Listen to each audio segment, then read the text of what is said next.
नमस्कार दोस्तों, डेट है आज की 14 फरवरी 2023 और स्वागत है आपका एडिटोरियल डिस्कशन में।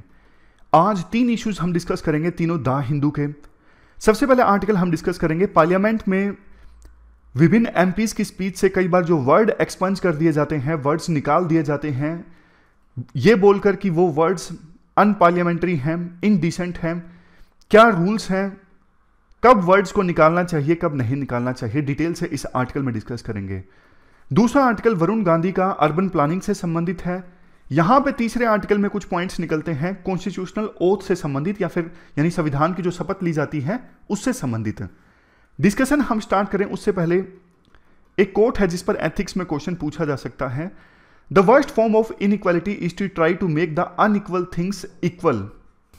देखो, एरिस्टोटल ने ना ये बोला था कि आप ना इक्वल्स को इक्वल ट्रीट करो और अनइक्वल्स को अनइक्वल ट्रीट करो। अगर आप इक्वल्स को अनइक्वल ट्रीट करते हो ना, ये इनजस्टिस है। मुझे पता है कि इक्वल अनइक्वल सुन के आपका कंफ्यूजन हो गया माइंड में। आप सोच रहे होगे कि सर क्या इक्वल अनइक्वल बोल रहे हैं, समझ नहीं आ रहा। मैं आपको एग्जांपल की सहायता से बताता हूं, तब आपको समझ में आएगा। देखो, हमारे देश में ना रिजर्वेशन सिस्टम है। जैसे कुछ कम्युनिटीज को रिजर्वेशन मिलता है, उनके कम मार्क्स आते हैं, फॉर एग्जाम्पल 21, तो उनको एडमिशन मिल जाता है कॉलेज में, या फिर कट ऑफ पार हो जाती है जॉब की अगर बात है तो। जबकि जनरल के लिए कट ऑफ कई बार ज़्यादा होती है।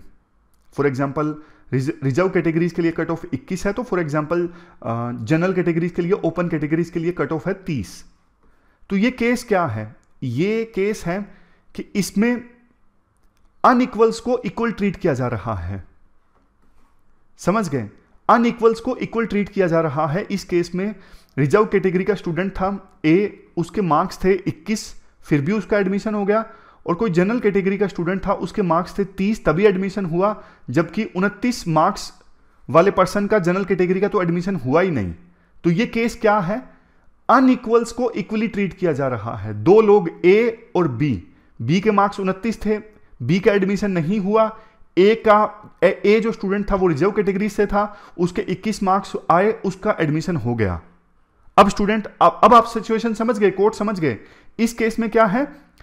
अनइक्वल्स को इक्वली ट्रीट किया जा रहा है। दो स्टूडेंट्स जिनके मार्क्स बिल्कुल बराबर नहीं थे, लेकिन उनको इक्वली ट्रीट किया जा रहा है, यह गलत है। हालांकि देखो, आंसर में आपको इस स्टेटमेंट को जस्टिफाई नहीं करना है। आप बताओगे कि देखो, इंडिया की सिचुएशन अलग है, इंडिया में पास्ट में कुछ कम्युनिटीज के साथ में गलत हुआ है, उसको एड्रेस करना जरूरी था। इसी वजह से संविधान निर्माताओं ने रिजर्वेशन का प्रोविजन किया है संविधान में। यह चीज जरूर है कि कुछ कम्युनिटीज को रिजर्वेशन का लाभ अभी तक नहीं मिला है। रिजर्वेशन सिस्टम में सुधार आना चाहिए, रिफॉर्म आना चाहिए। सुप्रीम कोर्ट की एक जजमेंट है, उसको आप कोट कर सकते हो। 2015 की राम सिंह केस में सुप्रीम कोर्ट ने कहा था किन किन को रिजर्वेशन मिला हुआ है, ऑडिटिंग होनी चाहिए प्रॉपर। कुछ ऐसे लोग, ऐसे वर्ग जो अभी तक पूरी तरह से वंचित है रिजर्वेशन का लाभ लेने से, उनको रिजर्वेशन का लाभ मिलना चाहिए। तो देखो, इस पर तो काफी डिबेट, काफी चर्चा हो सकती है, लेकिन मतलब आप समझ गए होंगे। ये मैंने आपको एग्जाम्पल की सहायता से रिजर्वेशन का एग्जाम्पल देके बताया, और अलग अलग एस्पेक्ट में आप एग्जाम्पल इसका लेके स्टेटमेंट को समझा सकते हो। ठीक है, चलिए डिस्कशन स्टार्ट करते हैं। फर्स्ट इंपोर्टेंट आर्टिकल, पार्लियामेंट में एमपीज की स्पीच से कुछ वर्ड्स को एक्सपेंज करने से संबंधित है। एक्सपेंज करने का मतलब होता है बाहर निकाल दिया, मतलब रिकॉर्ड में अब वो वर्ड नहीं आएगा, वो लाइन नहीं आएगी, उसको बाहर निकाल दिया गया है। यह मतलब होता है एक्सपेंज का। आप जीएस पेपर 2 के इस टॉपिक से आर्टिकल को रिलेट कर सकते हो। क्या कंटेस्ट है? देखो, हाल ही में ना कांग्रेस पार्टी ने यह आरोप लगाया कि हमारे लीडर्स राहुल गांधी और मल्लिकार्जुन खड़गे, उन्होंने मल्लिकार्जुन खड़गे अभी कांग्रेस के अध्यक्ष हैं, इन्होंने संसद में जो स्पीचेस दी ना, उन स्पीचेस में कुछ वर्ड्स को एक्सपेंज कर दिया गया। यह गलत है, यह freedom of speech and expression के अगेंस्ट है। यह कंटेस्ट है। पूरा मामला क्या है मैं आपको बताता हूं। देखो, साल की शुरुआत में जब सेशन स्टार्ट होता है ना, पहला सेशन होता है, उससे पहले ना दोनों हाउसेस में प्रेसिडेंट अपनी स्पीच देते हैं। यानी साल की जो शुरुआत होती है ना, वो प्रेसिडेंट की स्पीच से होती है पार्लियामेंट में। तो प्रेसिडेंट जिसमें सरकार की उपलब्धियों, सरकार की अचीवमेंट्स के बारे में बताते हैं। अब प्रेसिडेंट की स्पीच के बाद में एक मोशन ऑफ थैंक्स प्रेजेंट किया जाता है दोनों हाउसेस में। वैसे संविधान में इस मोशन ऑफ थैंक्स के बारे में नहीं बताया गया है, लेकिन हमने ये चीज ब्रिटिश पार्लियामेंट से ली है। ब्रिटिश पार्लियामेंट में मोशन ऑफ थैंक्स प्रेजेंट किया जाता है किंग की स्पीच में, किंग की स्पीच के बाद। तो हमारे देश में भी राष्ट्रपति की स्पीच के बाद में मोशन ऑफ थैंक्स दोनों हाउसेज में इंट्रोड्यूस किया जाता है, क्योंकि सरकार की मेजोरिटी होती है तो वो मोशन ऑफ थैंक्स अडॉप्ट कर लिया जाता है, पास हो जाता है। अब देखो, मोशन ऑफ थैंक्स को पास करने से पहले ना इस पर चर्चा होती है। अब जब चर्चा होती है ना, तो जैसे यूपीएससी के बारे में हम बोलते हैं ना कि anything under the sun is syllabus of UPSC, मतलब सूर्य के नीचे जो भी चीज आती है वो यूपीएससी पूछ सकती है। उसी प्रकार से जब मोशन ऑफ थैंक्स पर चर्चा होती है ना, तो एमपीज किसी भी चीज को लेके, किसी भी इशू को लेके, गवर्नेंस के किसी भी एस्पेक्ट को लेके सरकार का क्रिटिसिज्म कर सकते हैं। तो इस बार मोशन ऑफ थैंक्स पर जब चर्चा हो रही थी तो राहुल गांधी ने अडानी के बारे में बोला, काफी सारे आरोप लगाए, तो कुछ वर्ड्स को एक्सपेंस कर दिया गया, राहुल गांधी की स्पीच से निकाल दिया गया, जिसको लेके राहुल गांधी का आरोप है कि हमारी freedom of speech and expression को दबाया जा रहा है पार्लियामेंट में। अब हम बात करते हैं पार्लियामेंट के दोनों हाउसेज में एमपीज के पास freedom of speech and expression का अधिकार कहां से मिलता है, उसका क्या दायरा है, क्या वो कुछ भी बोल सकते हैं freedom of speech and expression के अंतर्गत। देखो, संविधान का जो आर्टिकल 105 है ना, ये एमपीज को फ्रीडम ऑफ स्पीच का अधिकार देता है। इसमें कहा गया है कि एमपीज दोनों हाउसेज में जो भी बोलते हैं ना, उस पर कोर्ट किसी प्रकार की कार्रवाई नहीं कर सकती, कोर्ट इंटरफेयर नहीं कर सकती कि क्या बोला गया है हाउस में। लेकिन हाउस के जो चेयरमैन है ना, वो जरूर कोई एक्शन ले सकते हैं। मतलब दोनों हाउसेज में एमपीज के द्वारा जो भी स्पीच दी गई है ना, उसको रेगुलेट किया जा सकता है हाउस के रूल्स के अकॉर्डिंग कि लोकसभा का क्या रूल है, राज्यसभा का क्या रूल है, क्या एमपी इस प्रकार की बात बोल सकता है या नहीं बोल सकता है। लेकिन कोर्ट कोई एक्शन नहीं ले सकती। हाउस के बाहर तो आपको पता है कोर्ट भी एक्शन ले सकती है ना, कि ये डिफेमेशन का केस फाइल किया जा सकता है। लेकिन हाउस के अंदर जो कुछ बोला जाता है एमपी के द्वारा, वो हाउस के रूल के अकॉर्डिंग ही रेगुलेट होता है, ना कि कोर्ट उसमें किसी प्रकार का इंटरफेरेंस कर सकती है। अब देखो, लोकसभा का जो रूल नंबर 380 और राज्यसभा का रूल नंबर 261 है ना, ये प्रेजाइडिंग ऑफिसर को पावर देते हैं कि अगर उन्हें लगता है, फॉर एग्जांपल लोकसभा के स्पीकर हैं और राज्यसभा के चेयरमैन हैं, उन्हें कभी भी ऐसा लगता है ना किसी एमपी के द्वारा कोई स्पीच दी गई है जो कि डिफेमेटरी है, दूसरे की मान में हानि पहुंचाती है, दूसरे की इज्जत को नुकसान पहुंचाती है, या फिर कोई ऐसा वर्ड एमपी के द्वारा इस्तेमाल किया गया है जो अनपार्लियामेंट्री है, गाली गलोच वाला है, या फिर कुछ अनडिग्निफाइड है, इनडिसेंट है, तो स्पीकर या फिर चेयरमैन उस वर्ड को, उस लाइन को स्पीच में से निकलवा सकते हैं। फिर रिकॉर्ड में कहीं पर वो वर्ड शामिल नहीं होगा। अगर उस स्पीच का वो हिस्सा किसी दूसरे के द्वारा पब्लिश किया जाता है तो इसे ब्रीच ऑफ प्रिविलेज माना जाएगा, यानी उस पर्सन के खिलाफ कार्रवाई भी हो सकती है। हालांकि देखो, राहुल गांधी की स्पीच का वो वर्ड्स निकाले गए स्पीकर के आदेश के बाद में राहुल गांधी ने वही स्पीच अपने चैनल पर अपलोड कर दी, तो अब पता नहीं उनके खिलाफ ब्रीच ऑफ प्रिविलेज के अनुसार कार्रवाई होगी या फिर नहीं होगी, वो एक अलग बात है। इसके बाद राइटर बोलते हैं, देखो अक्सर ऐसा होता है कि एमपीज जो हैं वो हाउस में स्पीच देते वक्त अपने किसी साथी एमपी पर या फिर आउटसाइडर पर आरोप लगाते हैं। फॉर एग्जांपल इस केस में अदानी पर आरोप लगाया गया। अब लोकसभा का रूल नंबर 353 ये कहता है आप ऐसा कर सकते हो, मतलब कोई भी एमपी अपनी किसी साथी एमपी पर, मेंबर ऑफ पार्लियामेंट पर, या फिर किसी बाहर के पर्सन पर कोई एलिगेशन लगाना चाहता है तो लगा सकता है। लेकिन उससे पहले कंडीशन ये है, एमपी को एलिगेशंस लगाने से पहले ना एडवांस नोटिस देना पड़ता है।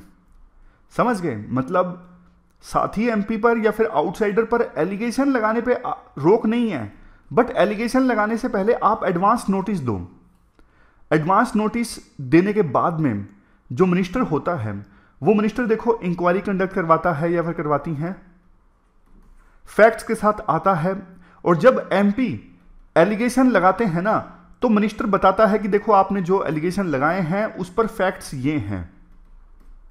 तो ये फायदा होता है एडवांस नोटिस देने का।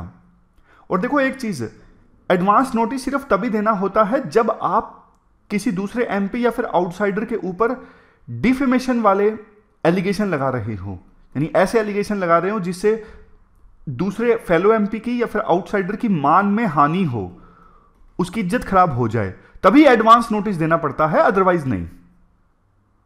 अब एक क्वेश्चन ये आता है, अगर कोई एमपी मिनिस्टर के खिलाफ कुछ एलिगेशन लगाता है तो क्या उसके लिए एडवांस नोटिस देना पड़ेगा या फिर नहीं देना पड़ेगा? इसका आंसर है नो, फिर एडवांस नोटिस नहीं देना पड़ेगा। क्योंकि देखो, वैसे भी काउंसिल ऑफ मिनिस्टर्स जो होते हैं वो पार्लियामेंट के प्रति अकाउंटेबल होते हैं, उन्हें अपने कामकाज के बारे में पार्लियामेंट को जवाब देना होता है अगर एमपीज क्वेश्चन रेज करे तो, समझ गए? लेकिन देखो, इसका मतलब ये नहीं कि एमपीज कुछ भी बोल दें, बिना सोचे समझे, बिना किसी बेस के आरोप लगा दें। इस मामले में ना 2 रूलिंग्स हैं स्पीकर की। 2 सितंबर 1965 को ना एक एमपी थे उस समय, प्रकाश वीर शास्त्री। इन्होंने ना उस समय के मिनिस्टर ऑफ एजुकेशन के अगेंस्ट पर्सनल एलिगेशंस लगा दिए थे। एमपी ने बोला जो मैंने पर्सनल एलिगेशंस लगाए हैं ना वो बिल्कुल ठीक हैं। अखबार की कटिंग उन्होंने दिखाई थी, देख लीजिए, न्यूज़पेपर में भी ये खबर आई है। तो उस समय स्पीकर थे सरदार हुकुम सिंह। इन्होंने अपनी रूलिंग दी और कहा कि देखो, न्यूज़पेपर में जो आए उसके बेस पे आप एलिगेशन नहीं लगा सकते। कोई जरूरी नहीं कि न्यूज़पेपर में जो भी आता है सब सच होता है। न्यूज़पेपर की इंफॉर्मेशन पर आप भरोसा नहीं कर सकते। एक सफिशिएंट बेस होना चाहिए मिनिस्टर के अगेंस्ट एलिगेशन लगाने के लिए। पहले कोई एमपी जब आरोप लगाना चाहता है मिनिस्टर के अगेंस्ट, तो पहले अपने आप को सेटिस्फाई करें कि जो मैं बोलने जा रहा हूं वो सही है या गलत है। क्योंकि देखो, इससे सामने वाले पर्सन की यानी मिनिस्टर की जो रेपुटेशन है उस पर काफी ज्यादा नेगेटिव इंपैक्ट पड़ सकता है, बाद में वो एलिगेशन गलत भी साबित हो जाए तो भी। इसके बाद एक और रूलिंग है। 21 दिसंबर 1981 को लोकसभा में एक एमपी हैं, उस समय एमपी थे जिनका नाम था बापू साहेब पारुलकर। इन्होंने ना एलिगेशन लगाए थे एक मैगजीन में रेलवे मिनिस्टर के अगेंस्ट। उस समय रेलवे मिनिस्टर थे केदार पांडे, इनके अगेंस्ट एलिगेशन थे परमानेंट रेलवे कार्ड पासी से संबंधित। तो मामला पहुंचा स्पीकर के पास। उस मामले में ना डिप्टी स्पीकर जी लक्ष्मणन ने रूलिंग दी थी और कहा था कि कोई भी मेंबर इससे पहले कि मिनिस्टर के ऊपर एलिगेशन लगाए अपने आप को सेटिस्फाई करे कि जो मैं एलिगेशन लगाने जा रहा हूं वो सही है। बाद में उस एलिगेशन की रिस्पॉन्सिबिलिटी ले और उसको सब्सटेंशिएट भी करे, सबूत दे जो एलिगेशन एमपी ने लगाए हैं। समझ गए? तो ये रूलिंग्स हैं 2, एक डिप्टी स्पीकर की, एक स्पीकर की। राइटर कहते हैं देखो, अगर हम ध्यान से रूल्स पढ़े ना हाउस के, उसमें यह लिखा गया है कि किसी भी वर्ड्स को, एमपी के किसी भी वर्ड्स को एक्सपेंस तभी किया जा सकता है जब वो एलिगेशन डिफेमेटरी हो या फिर इंक्रीमेटरी हो, मतलब इज्जत को नुकसान पहुंचाने वाला हो।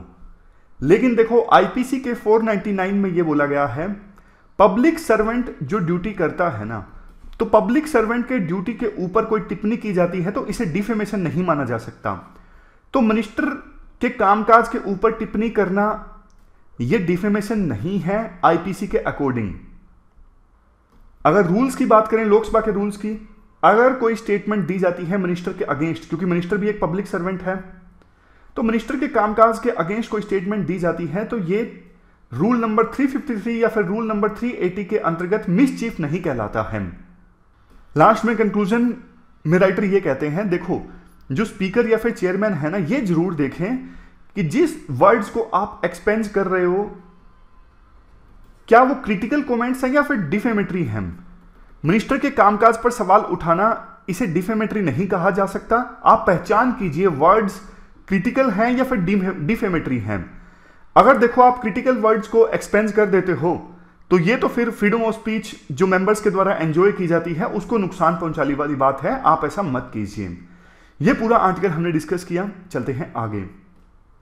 इसके बाद नेक्स्ट आर्टिकल वरुण गांधी का अर्बन प्लानिंग से संबंधित है। आप जीएस पेपर 1 और जीएस पेपर 3 के इन टॉपिक्स से आर्टिकल को रिलेट कर सकते हो। शुरुआत में उनके द्वारा इंट्रोडक्शन दिया जाता है।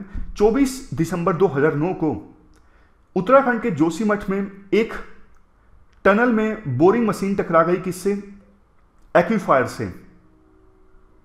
वो एक्वीफायर था सेलांग विलेज से 3 किलोमीटर की दूरी पर। फिर से बोलता हूं, 24 दिसंबर 2009 को टनल में एक बोरिंग मशीन खुदाई कर रही थी और खुदाई करते करते टकरा गई, किससे? एक्वीफायर से। एक्वीफायर में क्या होता है, फ्रेश वाटर होता है ग्राउंड के नीचे। अब देखो इसकी वजह से क्या हुआ, एकदम से पानी बहने लगा, हर एक सेकंड 800 लीटर पानी का लॉस हो गया।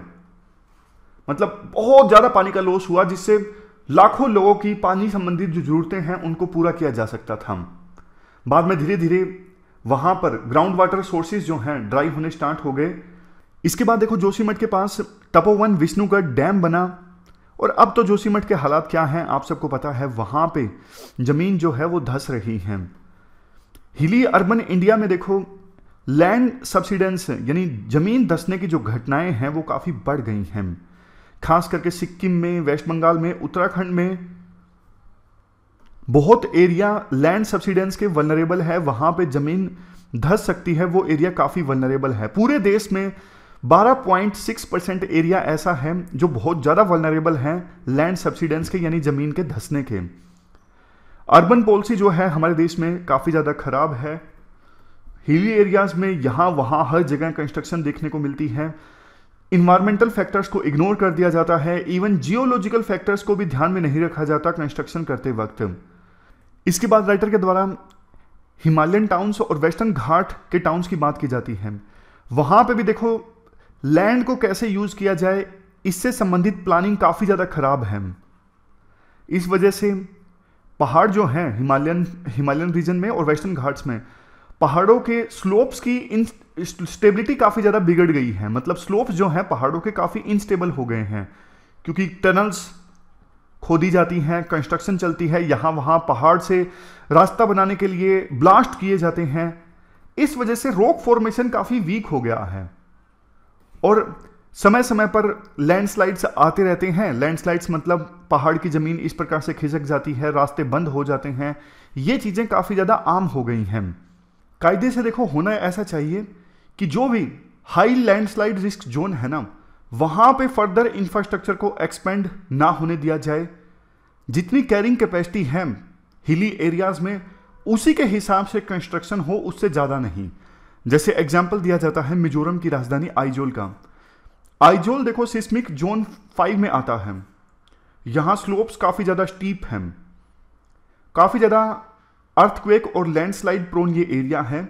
अगर रिक्टर स्केल पे 7 से ऊपर मैग्नीट्यूड का भूकंप यहां पे आता है तो 1000 से ज्यादा लैंडस्लाइड्स होंगे, और मिजोरम के लोग इस बात को जानते भी हैं। इसलिए आइजोल ने ना एक लैंडस्लाइड एक्शन प्लान डेवलप करके रखा है, और उसके अनुसार वहां पे हैजार्डस जोन्स में एक्टिविटीज को रेगुलेट किया जाता है। समय समय पे उसे अपडेट भी किया जाता है। और ये जो एक्सरसाइज है ना, आइजोल सिटी की लैंडस्लाइड पॉलिसी कमेटी के थ्रू चलती है। इस कमेटी में सिविक सोसाइटी के लोग हैं, यूनिवर्सिटी के स्टूडेंट से आउटपुट ली जाती है, और कंटिन्यूसली आइजोल में जो रिस्क जोन है ना उनको अपडेट किया जाता है। मतलब आइजोल सिटी की प्रिपेयर्डनेस के बारे में बताया गया है इस केस स्टडी के थ्रू। उसी प्रकार से सिक्किम में गंगटोक का जिक्र किया जाता है। यहां पे अमृता विश्वास विद्यापीठम जो है ना, इन्होंने हेल्प किया है रियल टाइम मॉनिटरिंग स्टेशन और अर्ली वार्निंग सिस्टम को डेवलप करने में। इसकी सहायता से ना वहां पे सेंसर्स लगे हुए हैं। बारिश का पानी कैसे जमीन में इनफिल्ट्रेट कर रहा है, पानी की मूवमेंट कैसे चल रही है, स्लोप पहाड़ों में कितना ज्यादा इनस्टेबल है, हर चीज को सेंसर्स की सहायता से यहां पे मॉनिटर किया जाता है। और जहां पे करेक्टिव एक्शन की आवश्यकता हो, फिर कमेटी की रिपोर्ट के आधार पर करेक्टिव एक्शन लिया जाता है। मतलब देखो राइटर का यह कहना है, जो हैजार्डस जोन्स होते हैं, रिस्की जोन्स होते हैं, वहां पे देखो किसी प्रकार की फर्दर कंस्ट्रक्शन से पहले ना जियोलॉजिस्ट की असेसमेंट को कंसीडर करना जरूरी है। पहले यह कंसीडर करना जरूरी है रिस्की जोन में अगर कंस्ट्रक्शन होगी तो साथी बिल्डिंग्स पर, जो आसपास बिल्डिंग्स हैं, उन पर कैसे इंपैक्ट पड़ेगा, क्या नेगेटिव इंपैक्ट पड़ेगा। अगर नेगेटिव इंपैक्ट का असेसमेंट मिलता है तो फर्दर वहां पे फिर कंस्ट्रक्शन नहीं होनी चाहिए, कंस्ट्रक्शन पर पूरी तरह से रोक लग जानी चाहिए। बात यहां पर देखो सिर्फ हिली एरियाज की नहीं है, इवन फ्लड रिस्क की बात की जाती है। इसके बाद महाराष्ट्र के देखो डोंबिवली में ना एक सिटी है पल्लव सिटी। यहां पे अगस्त 2019 में बाढ़ आती है। सीजनल रेन थी, लेकिन सीजनल रेन की वजह से बाढ़ आ जाती है। राइटर कहते हैं बाढ़ आने का रीजन देखो ये था, 4500 एकड़ में जो ये टाउनशिप बसी हुई है ना, ये मुथाली रिवर के फ्लड पेन में बसी हुई है। तो राइटर कहते हैं देखो ये प्रशासन की पूरी तरह से उदासीनता है कि आपने किसी रिवर के फ्लड प्लेन में टाउनशिप बसा दी। अब सीजनल रेंज एकदम से ज्यादा आ गई तो बारिश का पानी नदी में ओवरफ्लो करने लगेगा, कहां जाएगा? वो फ्लड प्लेन में ही तो जाएगा, लेकिन वहां पे टाउनशिप है तो बाढ़ तो आना लाजमी है। इसके अलावा और एग्जांपल्स भी दिए जाते हैं। गोवा के पंजिम में फ्लड्स आ गई, वहां पे देखो जो मांडवी रिवर है ना, मांडवी रिवर के आसपास घर बसे हुए थे। पहले वहां पे मार्शलैंड्स हुआ करते थे, मैंग्रोव्स हुआ करते थे, फर्टाइल फील्ड्स हुआ करते थे, लेकिन वहां पे बसा दी गई सेटलमेंट्स। अब जब एकदम से सीजनल रेन आई ज्यादा तो वहां पे भी बाढ़ आ गई। इवन दिल्ली में भी यमुना फ्लड प्लेन्स में 9,350 हाउस होल्ड्स हैं, और कोलकाता में भी यही सिचुएशन है। मतलब देखो, अर्बन प्लानिंग बहुत ज्यादा खराब है। देखा ही नहीं जा रहा कि कहां पे सेटलमेंट्स बसाई जा रही हैं। अगर एकदम से बारिश ज्यादा आई तो क्या सिचुएशन होगा? पानी भर जाएगा? कुछ नहीं, वैसे बिना सोचे समझे घर बसाए जा रहे हैं। 2-3 साल अगर बारिश कम रही तो यहां पे बसा दिया जाए, यहां पे ठीक ठाक घर बन सकते हैं। पुराना डेटा भी तो देखो ना, 10 साल पहले बारिश आने पर यहां पे पानी आता था, नहीं आता था। ये सब चीजें सोच के फैसले लेने चाहिए। तो राइटर कहते हैं पुअर अर्बन प्लानिंग प्लस में क्लाइमेट चेंज, दोनों की वजह से, मतलब दोनों जब कॉम्बिनेशन होता है ना, पुअर अर्बन प्लानिंग है और क्लाइमेट चेंज हो रहा है। क्लाइमेट चेंज की वजह से क्या होता है? बारिश आती है तो एकदम से बहुत ज्यादा बारिश आ जाती है। इन दोनों रीजन्स का जब कॉम्बिनेशन होता है ना, तो तबाही मचाने वाली फ्लड्स फिर आती हैं। कंक्लूजन में राइटर देखो ये बोलते हैं, हमारे जो अर्बन प्लानर्स हैं ना, जो अर्बन एरियाज में प्लानिंग करते हैं, अब उनको ना एक स्टेप पीछे जाने की आवश्यकता है।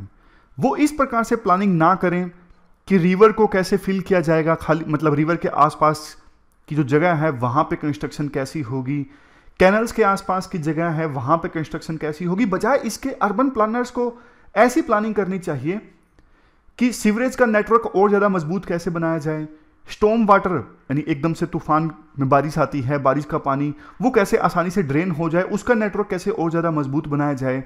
रिवर अगर ओवरफ्लो करती है तो वहां पे जो मिट्टी जमा है नीचे, उसकी डीसिल्टिंग होनी चाहिए ताकि रिवर ज्यादा पानी को एकोमोडेट कर सके। इन सब चीजों पे अर्बन प्लानर्स का फोकस होना चाहिए। और हिली एरियाज में लैंडस्लाइड्स को रोकने के लिए जियोलॉजिकल मैपिंग का होना जरूरी है। अभी देखो हो रही है, ये बात सच है, लेकिन और ज्यादा क्वालिटी इंक्रीज होनी चाहिए। समय समय पे उसे मॉनिटर किया जाए। रिस्क जोन्स, जैसा हमने डिस्कस किया, रिस्की जोन्स को पहचान के वहां पे कंस्ट्रक्शन एक्टिविटीज को या तो पूरी तरह से रोक दिया जाए, या फिर कंस्ट्रक्शन एक्टिविटी रिस्की जोन में करने से पहले प्रॉपर असेसमेंट होना चाहिए। क्या असर पड़ेगा साथी बिल्डिंग्स पर, अगर एकदम से भूकंप आता है तो क्या असर पड़ेगा, सब कुछ सोच समझ के होना चाहिए। अर्बन प्लानिंग बहुत इंपॉर्टेंट कंपोनेंट है देश के विकास में, इसे इग्नोर नहीं किया जा सकता। अदरवाइज देखो धीरे धीरे क्लाइमेट चेंज अब हो रहा है, इसके आने वाले समय में हमें गंभीर परिणाम भुगतने पड़ेंगे, जैसा कि आज के समय में जोशीमठ में देखने को मिल रहा है। तो ये पूरा आर्टिकल हमने डिस्कस किया। चलते हैं आगे। इसके बाद नेक्स्ट आर्टिकल संविधान की शपथ से संबंधित है। आप जीएस पेपर 2 के इस टॉपिक से आर्टिकल को रिलेट कर सकते हो। आर्टिकल की जो थीम है वो इस प्रकार से है कि संविधान की जो शपथ ली जाती है वेरियस रिप्रेजेंटेटिव्स के द्वारा या फिर जजेस के द्वारा, वो सिर्फ एक फॉर्मेलिटी नहीं है, ये एक बेसिक कानून है जिसके बेस पे पूरे देश की गवर्नेंस चलती है। डीपीएसपी में आपने देखा होगा, ब्रॉड लेवल पे भी डायरेक्टिव्स दिए हुए हैं संविधान ने कि अथॉरिटीज कैसे चीजों को इंप्लीमेंट करें। अब देखो बात आती है हाई कोर्ट्स में और सुप्रीम कोर्ट्स में जजेस की अपॉइंटमेंट की। हाई कोर्ट में और सुप्रीम कोर्ट में जज बनने के लिए क्या एलिजिबिलिटी क्राइटेरिया है वो देखो संविधान में दिया हुआ है। जैसे देखो एग्जांपल के तौर पर आप लक्ष्मीकांत में पढ़ते हो ना कि सुप्रीम कोर्ट में जज बनने के लिए इतने सालों के लिए कम से कम हाई कोर्ट में काम करना जरूरी है। इस प्रकार का बेसिक एलिजिबिलिटी क्राइटेरिया तो संविधान में दिया हुआ है, लेकिन कई बार देखो साइलेंट डिस्क्वालिफिकेशंस भी सामने आती हैं रीजंस के कारण। एक स्टोरी बताई जाती है, मतलब केस है सुप्रीम कोर्ट का 2001 का BR Kapur versus state of Tamil Nadu case में। गवर्नर ने ना जयललिता को चीफ मिनिस्टर के तौर पे अपॉइंट किया था। अब दिक्कत यह थी कि जयललिता ना डिस्क्वालीफाई हो गई थी एमएलए के पद से, क्योंकि ना उनका कन्विक्शन हो गया था, मतलब करप्शन के मामले में कोर्ट ने उनको कन्विक्ट ठहरा दिया था, इस वजह से वो एमएलए की पोस्ट से डिस्क्वालीफाई हो गई थी। अब देखो एक चीज यहां पे ये है, एमएलए की पोस्ट से डिस्क्वालीफाई हो जाना कोई जरूरी नहीं है कि उसे सीएम की पोस्ट से भी डिस्क्वालीफाई कर दिया जाए। आप बोलोगे सर सीएम बनने के लिए एमएलए होना तो जरूरी है ना, एमएलए या फिर एमएलसी, बात सही है। बट देखो कोई पर्सन सीएम की पोस्ट पर है, उसे 6 महीने के अंदर अंदर एमएलए बनना होता है, एमएलसी बनना होता है। 6 महीने के लिए कम से कम वो सीएम की पोस्ट पर वैसे भी रह सकता है, एमएलए हुए बिना भी, समझ गए। तो आर्टिकल 173 में ना ये कहा गया है कि अगर कोई पर्सन पहले से कन्विक्टेड है तो वो एमएलए नहीं बन सकता। बट आर्टिकल 164 सेक्शन 1 में सीएम के लिए कोई डिस्क्वालिफिकेशन नहीं बताया गया है। तो गवर्नर ने ना उस समय जयललिता को चीफ मिनिस्टर की पोस्ट पर अपॉइंट कर दिया था, बट मामला गया सुप्रीम कोर्ट में। सुप्रीम कोर्ट ने कहा कि जो गवर्नर ने किया है वो गलत किया है, क्योंकि गवर्नर की ये ड्यूटी है, गवर्नर ने शपथ ली है कि वो संविधान को डिफेंड करेंगे, प्रोटेक्ट करेंगे, प्रिजर्व करेंगे। लेकिन गवर्नर ने संविधान की वैल्यूज के अगेंस्ट जाते हुए जयललिता को सीएम की पोस्ट पर अपॉइंट कर दिया, और जबकि जयललिता जो है वो कन्विक्टेड थी। तो ये अनकॉन्स्टिट्यूशनल चीज है। उसी प्रकार से अब देखो राइटर आते हैं हाईकोर्ट के जज की शपथ पर।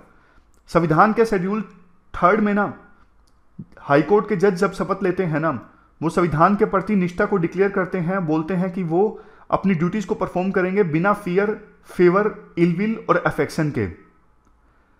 तो अब देखो राइटर ना पूरी बात बोलकर आते हैं विक्टोरिया गौरी की अपॉइंटमेंट पर। उन्होंने संविधान की शपथ ली, जबकि देखो उनका पास्ट ऐसा रहा है कि उन्होंने कुछ रिलीजियस कम्युनिटीज के ऊपर काफी एक्सट्रीम स्टेटमेंट्स दी हैं। तो मतलब कैसे वो संविधान के प्रति निष्ठा को कायम कर सकेंगी, जबकि उनका पास्ट ऐसा रहा है कि उन्होंने कुछ कम्युनिटीज के अगेंस्ट इतनी एक्सट्रीम स्टेटमेंट्स दी हैं जो संविधान की वैल्यूज के अगेंस्ट हैं। तो यही चीज राइटर ब्रॉड लेवल पे बोलना चाहते हैं कि देखो संविधान की शपथ सिर्फ एक फॉर्मेलिटी नहीं है, इसे अमल में लाना भी बहुत ज्यादा जरूरी है। ऐसा नहीं कि शपथ लेने के लिए शपथ ले ली। कुल मिलाकर राइटर का यही मानना है कि विक्टोरिया गौरी को नहीं अपॉइंट करना चाहिए था हाईकोर्ट के जज के तौर पर। तो ये थी हमारी आज की डिस्कशन। आज हमने 3 इश्यूज को डिटेल से डिस्कस किया। फिलहाल इस डिस्कशन में इतना ही है। Thank you very much for discussion.